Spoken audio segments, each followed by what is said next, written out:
यह कहानी है एक ऐसे गांव की जिसका नाम था शिवपुर। ये गांव घने जंगलों और कलकल करती नदी के किनारे बसा था। शिवपुर में दो भाई रहते थे, सुरेश और रमेश। सुरेश बड़ा था और उसका स्वभाव लालची और आलसी था। वही छोटा भाई रमेश मेहनती और संतोषी था। मानता था कि ईमानदारी की कमाई से ही जीवन में सुख मिलता है। विपरीत सुरेश और उसकी पत्नी अक्सर रमेश का मजाक उड़ाते थे क्योंकि वह कम कमाता था, जबकि खुद सुरेश कोई काम नहीं करता। सुरेश हमेशा रमेश की मेहनत का फायदा उठाना चाहता था।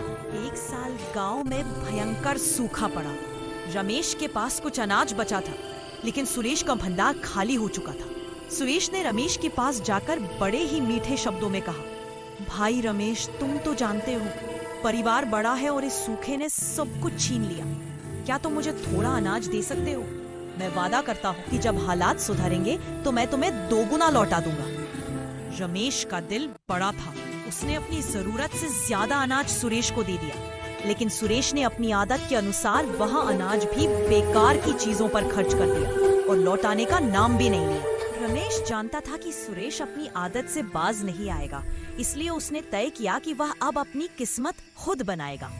एक दिन वह अपनी पुरानी कुल्हाड़ी लेकर पास के घने जंगल में लकड़ी काटने चला गया। जंगल बहुत बड़ा और भयानक था। अचानक उसकी नजर एक बहुत ही अजीब से छोटे और पुराने लेकिन चमकते हुए पत्थर पर पड़ी। जैसे ही उसने उस पत्थर को छुआ, जमीन से एक बूढ़ा फकीर प्रकट हुआ।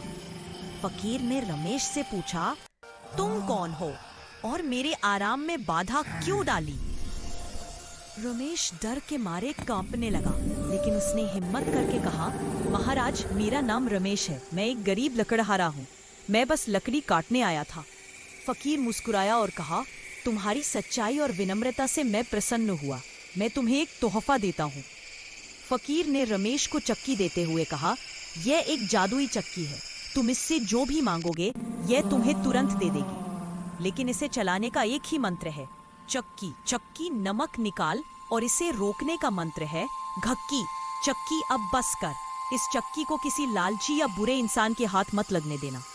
रमेश ने खुशी खुशी चक्की ली और फकीर को धन्यवाद देकर गांव लौट आया। घर आकर रमेश ने अपनी पत्नी को सब कुछ बताया। वे दोनों गरीबी से तंग आ चुके थे।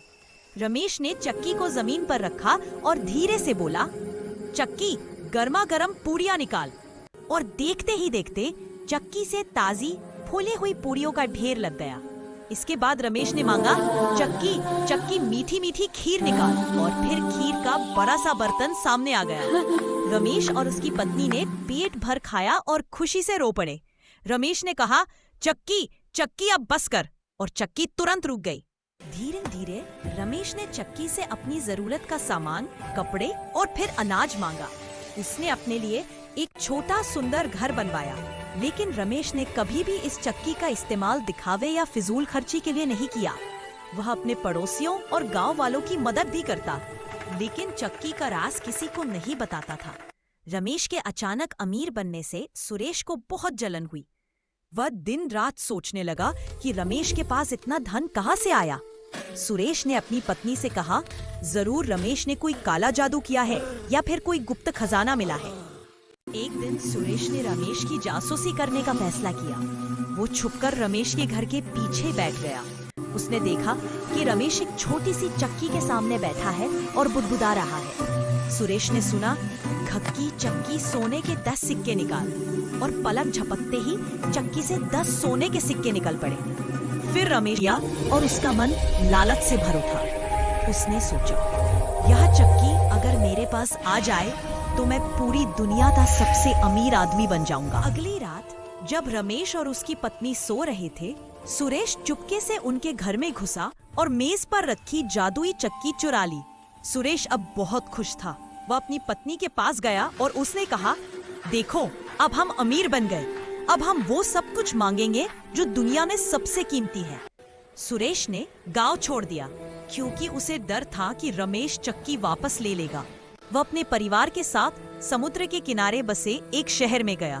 वहां जाकर उसने एक नाव खरीदी। चक्की से इतना नमक निकालूंगा कि हम उसे बेचकर दुनिया के सबसे अमीर व्यापारी बन जाएंगे। लालच की धुन में सुरेश ने खुशी से चिल्लाकर कहा, चक्की चक्की नमक निकाल, ढक्की नमक निकाल। और तुरंत ही चक्की ने तेजी से नमक उगलना शुरू कर दिया। नमक का ढेर लगने लगा, पूरी नाव नमक से भरने लगी। सुरेश और उस चक्की रोकने का मंत्र याद नहीं आया। उसने याद करने की बहुत कोशिश की, पर चिल्लाया, बस करो, रुक जाओ, अब और नमक नहीं चाहिए। लेकिन चक्की बिना समुद्र का सारा पानी नमक से भर गया।